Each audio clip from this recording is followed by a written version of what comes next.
You're listening to Talking Freely, where we discuss culture, politics, and religious freedom. Talking Freely is a podcast from Freedom for Faith, a Christian legal think tank that exists to protect and promote religious freedom in Australia.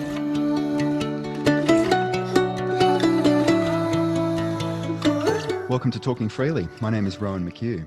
Our guest today is Dr. Joel Harrison, Senior Lecturer of Law at the University of Sydney. Dr. Harrison specialises in constitutional law and public law. His research focuses on constitutionalism, religious liberty, and human rights norms, with a particular emphasis on the relationship of these to theological ideas, questions, and history. His new book is entitled Post-Liberal Religious Liberty, Forming Communities of Charity, which is the topic of our discussion today. Dr. Harrison, welcome to Talking Freely. Thank you very much. What I've appreciated greatly about your book is how helpfully it canvasses the historical conditions that have led us to where we are today. You begin the book by referring to religious liberty protecting the quest for true religion. And you look at how humans have gradually changed and how they understand religion, meaning, and identity.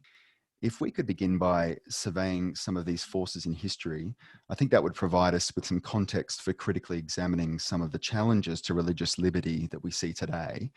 I'd love to start from some centuries ago.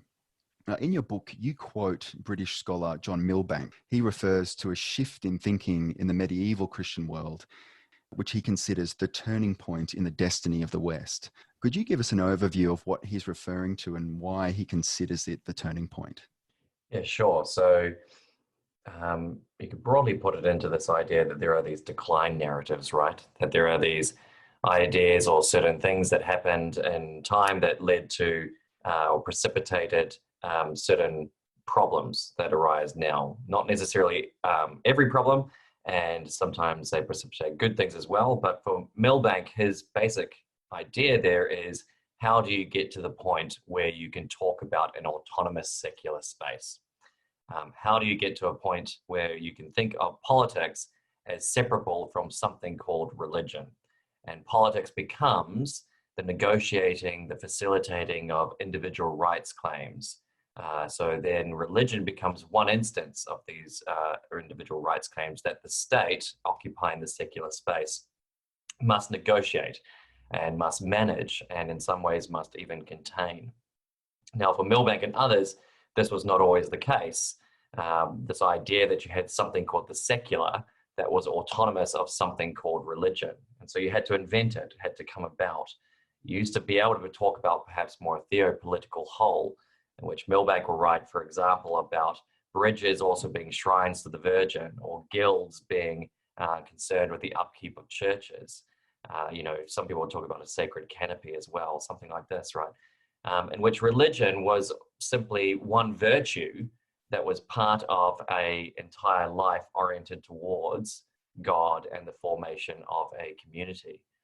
Now, how do you get to a point then when you talk about secular autonomy as something that is separable from religion? Well, different people would point to different things that happen, but for someone like Milbank or someone like Charles Taylor, you have a shift in how we understand our relationship to God. So whereas we used to understand our relationship to God as a community that is participating in God's good purposes and trying to discern what it means to live with each other in God's own order, you shift to an understanding in which persons have been granted a power over their own lives, for example, a sovereign power. That means then they enter into society where there's a kind of clash with each other, must then form the nation state or the civil authority by some form of contract relationship, in which then they give over some of their sovereign power over to this body to then try and protect them from each other. I mean, that's broadly how they think of it. These shifts that happen in the early modern period. And essentially what it means is that you then carve off religion as some sort of private space, some sort of individual interest distinct from what is referred to as a secular, public, autonomous space. A term we still use today in appealing against state coercion is that of conscience, which might be understood as sincere beliefs that have a weightiness. Can you touch on how the Protestant Reformation contributed to this and how it led to a shifting tendency to the individual over the collective in secular thought? Right. So you get different writers will talk about this. So Stephen Smith is a professor at San Diego. We'll talk about the shift and the complete shift towards the spiritual center of gravity now resting on the individual. Or you'll get someone like Robert Louis Wilkin at the moment written a book called Liberty and the Things of God, in which he writes quite positively about this shift, in which you get someone like Luther, for example, will talk about there being two swords, right? Or the two kingdoms that Luther talks about. One is the civil authority. And for Luther, the civil authority, its task is to deal with the body. So he says it deals in civil interests and the regulation and disciplining of the body. And then he says, but it can't enter into this domain called the conscience, the soul, the domain of the soul.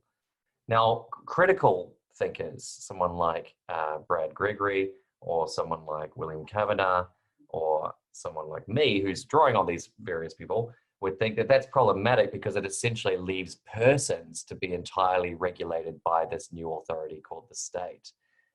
The thin reed that is given to the domain of the soul is not much when you're thinking about, well, now it's the domain of this new civil authority to completely deal with civil interests. Whereas, as I was saying before, you used to have more of an understanding that, well, what is civil interest? Well, civil interests aren't divorceable from theological concerns.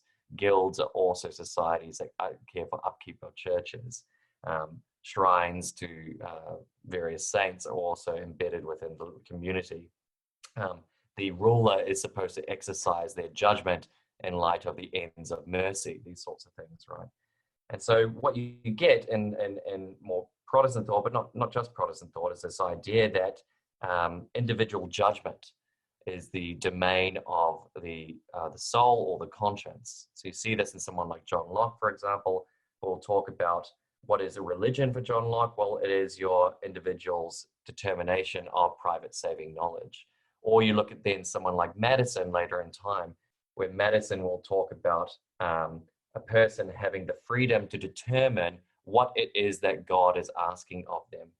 And eventually over time, this shifts, because really, if you're focusing in on the notion of individual determination, then you've got a question about the individual determining what is God, or whether it's no longer God, but in fact something else that they find that is shaping their most sincere beliefs. And so you get this kind of explosion into what could be considered religious. You've just touched on the Enlightenment figure, John Locke. He talks of people having a property in their own person, rather than what had been understood until then as people being connected to the right ends of others and communities. Can you flesh this out and speak to the impact that this had on the development of secular thought? Yeah, so Locke talks about property in your own person. And what this is in a lineage of, I think, is an understanding that the person exercises a sovereign power.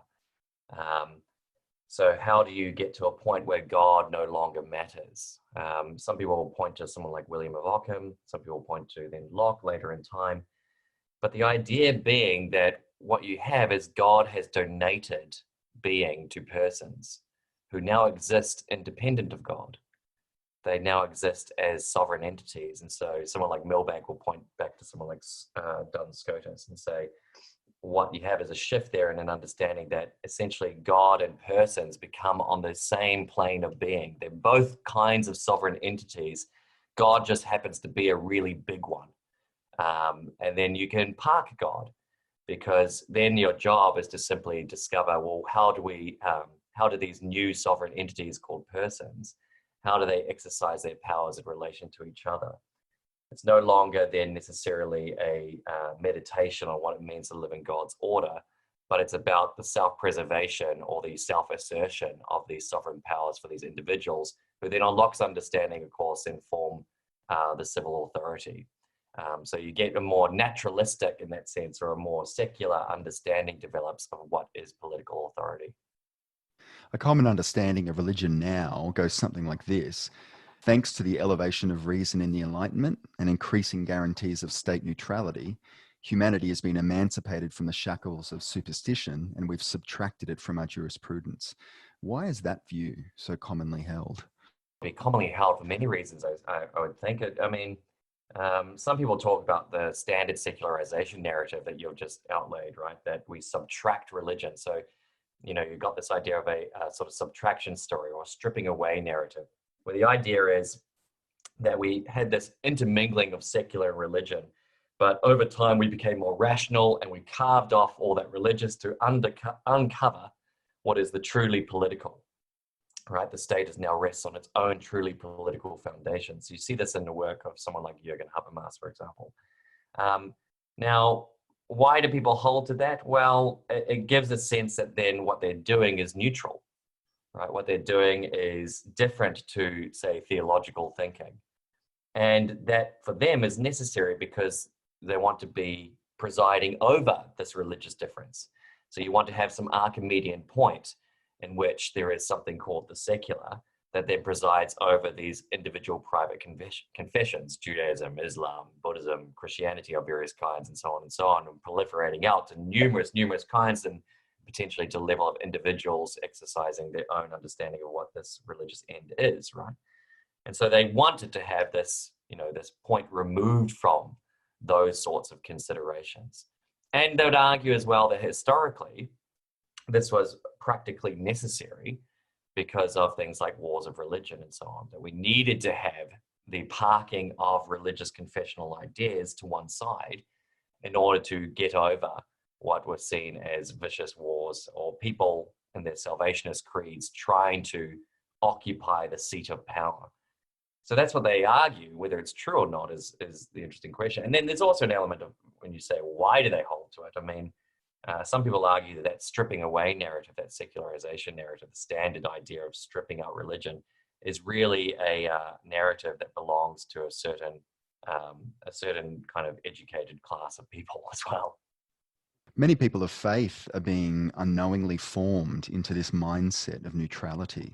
They accept that religious beliefs are just one way among the many avenues to forge meaning, identity, and self-determination. And this makes it harder to argue for unique protections for religion without it being shown a kind of favoritism. What can you offer as a corrective to that widely held position? I think position? this is really interesting, right? So let me take two examples of, I think, what you're saying. Two examples very close to home. So in one of the submissions to one of the, Australia at the moment has these perpetual reviews and perpetual discussions around different bills around anti-discrimination and religious liberty and so on. Anyway, in one of these, the Diocese of Sydney says that there are two understandings of freedom. One is that we're positively oriented towards good ends, which you'd say is quite a fundamentally Christian understanding. And the other one is the idea of freedom as the person having the capacity for self-determination, right? To determine what their ends are. And then in the submission, the diocese says the state can't choose between these different understandings of freedom. Well, to my mind, that's essentially saying that the state is actually opting for the latter. It's opting for an understanding of freedom that is neutral, right? The idea being that individuals get to determine what the ends of freedom are. Or, you get this in other contexts where people talk about, a new multiculturalism in which they say, well, the job of the state here is to preside over groups that just simply want to go their own way, right? Something like that, right? Almost like carving out your own territory and turf. And I think there are two things to say to that. One is about the internal logic for religious liberty, and the other one is about, if you're thinking about this from deep Christian roots. So about religious liberty itself, as you've just said, you start evacuating the idea that there is something distinct about religious liberty at that point. If you're simply interested in presiding over individuals pursuing their own conception of the good, or their own authenticity, or their own self-determination, or their own sense of identity, in which religion is either a byword for that, or religion is simply one instance of that, right? One instance of somebody trying to see what their good is, You get some writers will talk about, well, it's kind of like having a really strong affiliation for your sports team. Or, to put it in other ways, it'd be more like having a deep commitment to a particular form of association or something like this, right? Now, at that point, you start getting to where you're saying, well, why care about this at all? Why care about it? Why offer, for example, the Muslim woman accommodations with respect to headscarves when you don't offer it with respect to other forms of strong affiliation? Why offer somebody time off for their Sabbath when you don't offer that to someone who's going on an environmental rally, questions of that nature start arising. So, there's a real question then about when you think about religious liberty, you have to, I think about what is the good of religious liberty? What good does it pursue? Why do we want to talk about religion at all? Now, this is then where I get to think, well, if you're coming at this from a deep Christian roots perspective, you can't just simply think about freedom in a negative sense of the capacity to develop your own identity, your own turf, even if that turf is just a whole group, right? Because that's not really, to my mind, the fullness of a Christian conception of freedom. The fullness of a Christian conception of freedom is that we are pursuing good ends. So Augustine talks about how can a person be free if they're mired in sin, right? Pope Francis and popes before him talk about this too. What it means to be truly free is to truly pursue the good. And so we have to think more deeply, I think, about what is religion for, what is the good that's being pursued here, and how does that, pursuing that good, reveal to us true freedom, what it means to be truly free, not just, at large liberty, the sovereign individual seeking their own conception of the good, but actually persons in relationship that are seeking to be good. It's almost this confusion between freedom and license. Yeah, you could think of it like that. So that's precisely the sort of language that actually the various past popes would use. Freedom and license, yeah. So we emphasize much more in liberal thought, and then I think in a lot of the public discussions that go on, what you'd call a conception of negative liberty, the freedom from things, right? Freedom of absence of restraints in order to pursue your own understanding of the good, and which a neutral state sort of facilitates that, right? And and that has its place. It does have its place. I don't want it to be said otherwise, because you need to have, for example, to have, I think, serious religious liberty, you need to have the church can adhere to its own authority structures, right? So you don't have the state turning to you and saying, we're not going to let you appoint that person as the archbishop, although, you get into interesting scenarios elsewhere anyway. But we're not going to determine those questions for you. Or we're not going to demand the Roman Catholic Church allows women to be called as priests. There's a form of negative liberty there, or even the very baseline of religious liberty, that you won't be coerced into accepting a religion, right? That's a form of negative liberty. It is a shield in that sense. It's allowing you a freedom from these actions of others, right? But we need to go, I think, much deeper and think, what is the good here? Why do we care about this? Why religion? What are we seeking?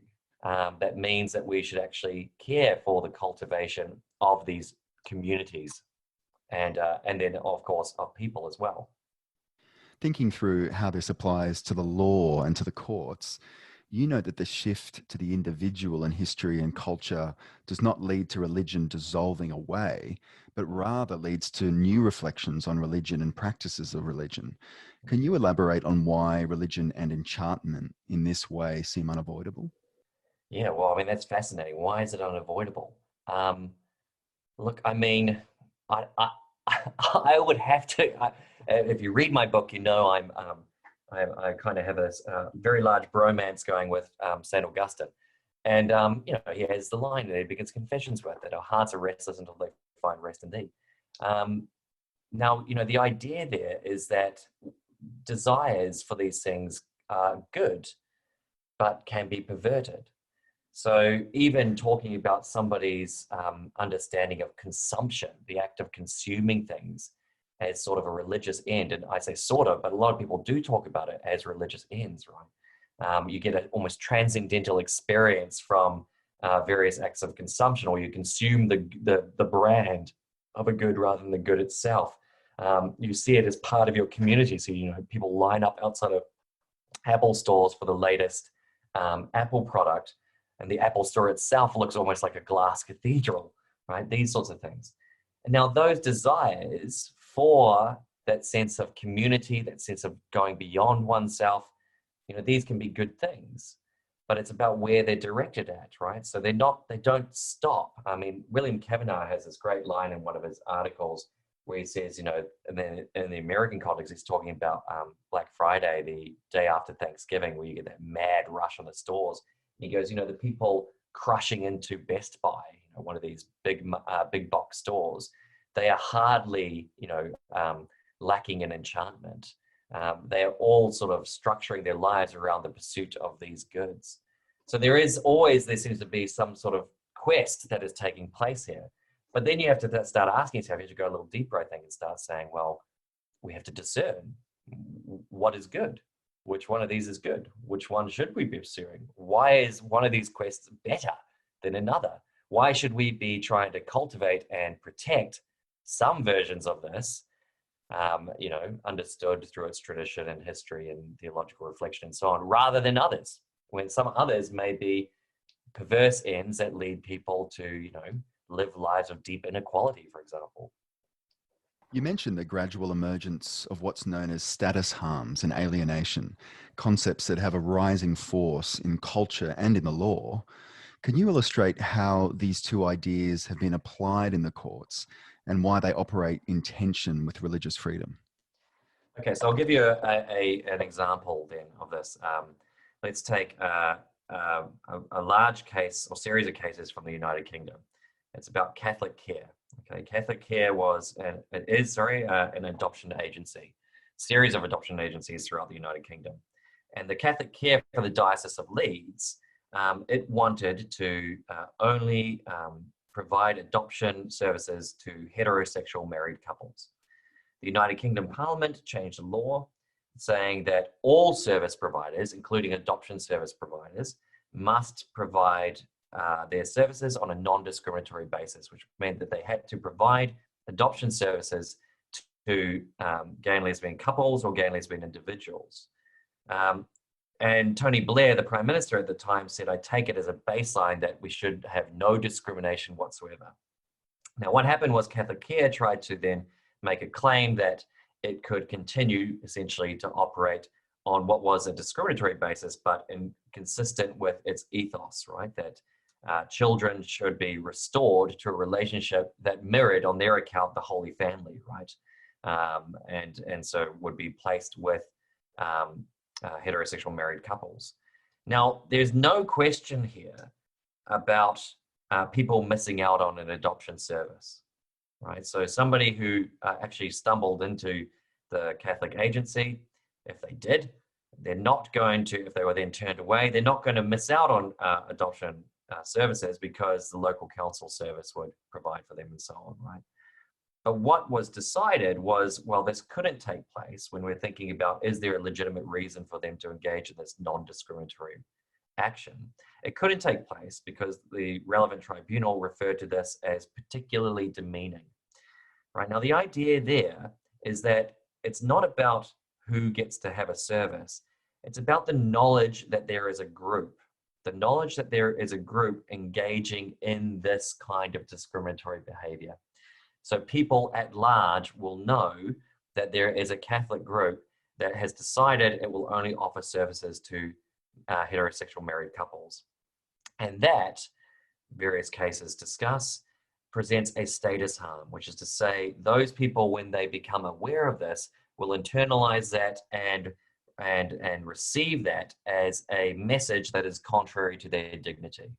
That this rejection of their own self-identity, therefore, is a harm to their dignity. Now, this is problematic, right? Because you could apply it in a very broad way, and it's, and who do you apply it to? So it's been applied in multiple cases where courts talk about, well, that's because this group has entered what they call the public. Once you enter the public, then you have to take account of all these different individual identity interests and so on, right?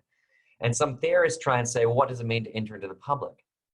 And, one prominent understanding is that, well, you're entering into the public when you're engaging in some sense with public persons, right? Citizens at large, potential employees, real employees, people receiving your services and so on. So, an adoption service agency here is in the public. Now, this is really interesting because in this formulation, they try to say the church is not public. A church is not public. To their mind, a church is just simply the affiliation of individuals contracting as like-minded persons, right? So it's very private and internalized and internally focused on just co-Christians or co-Baptists or, co-Orthodox Jews or co-Muslims and so on, right? But that's really, I mean, if you think about that from any vantage point of Christian thought, for example, that's really problematic, to think that the church is just simply a contract association of individuals. I mean, the very traditional understanding of a parish, of course, when I say traditional, I mean, its historical and still contemporary meaning, is that it exists for a geographic community, right? So why aren't these things public? And then you start raising the question, well, does the Roman Catholic Church send a message contrary to the dignity of women at large by failing to receive women into the calling of the priesthood, right? For those of us who think women should be called into the priesthood, we would say that's a matter entirely internally for the church. But then you get this external pressure that can arise to the status harm argument. A helpful point in your book is about how we are to understand a collective. Namely, is a collective just a group of people with individual interests, or does a group become greater than the sum of its parts? This seems to have a bearing on the extent to which religious groups should be free to further their own ethos as institutions. Can you flesh out the implications of these two views? Yeah, sure. So let's put it in a concrete context then. So let's take religious schools. Okay, so why does a religious school exist? Good question. Why? Some of them seem to exist for multiple reasons. Who knows? Anyway, but let's take why should it exist? Why does a religious school exist? If it's not just simply a vehicle for elite interests, but why should a religious school exist? The idea being here that you're cultivating character, right? And cultivating the character not just simply of an individual person, but of an entire community. This is a community that is, to coin a rather corny phrase, it's on a journey together of some kind, right? It's cultivating a shared ethos or a tradition, which Alistair McIntyre would talk about a tradition as an extended argument over time, socially embodied extended argument over time about what is the good life, right? So that's kind of a broad thing about what is a religious school. Now, to my mind, that means, for example, a religious school can legitimately say, well, all our staff should be Christian if it's a Christian school, or Jewish if it's a Jewish school, because the point is that they are like a religious community. That's what they are. They're a community that is trying to pursue a shared ethos and hold each other to account on the basis of that. Now, the difficulty you get into is at law, and typically in the sort of dominant way of thinking about it, typically it's thought that, well, what is a group? Well, it's actually a collection of individual interests. The group is a collection of individual interests in which the group then becomes a vehicle for recognizing those individual interests. And what are those individual interests? Well, legitimately, or rather to be charitable to people who disagree with me, they would say, for example, that, well, one of those interests is that a religious teacher, a teacher teaching religious education should be religious, or maybe the principal needs to be religious. And that reflects the collection of individuals, their interest in having a leader who is religious, or the collection of individuals having an interest in someone who teaches their religious subject to be religious. But the argument would then be, well, why do you need to have the maths teacher to be religious, or the groundskeeper, or whoever, or the PA, or this and that and so on? Why do they need to be religious? Well, they don't really need to be, and the balance of individual interest doesn't point in that direction. So the idea there being that, well, no, one of the individual interests you there have to take into account in that context is the individual's interest to not be discriminated against, to have their identity recognized, to have their, say, self-determination or their authenticity recognized, right? And the group should account for that, because the group is a vehicle for these individual interests that then should be balancing against one another, right? And so that's why you get these big arguments now over, well, what is the extent to which a school can, some people will say discriminate, some people will say the school would have the, capacity to choose consistent with its ethos, depending on how you want to look at it, right? And that goes down to, I think, at root, yes, this, as you mentioned, it can be framed in terms of how we understand the group, right? On my first framing, the group is not independent of persons, but those persons are all sharing a purpose, right? And that's what gives the group real life, the sense that it is a group rather than just simply a collection of individuals.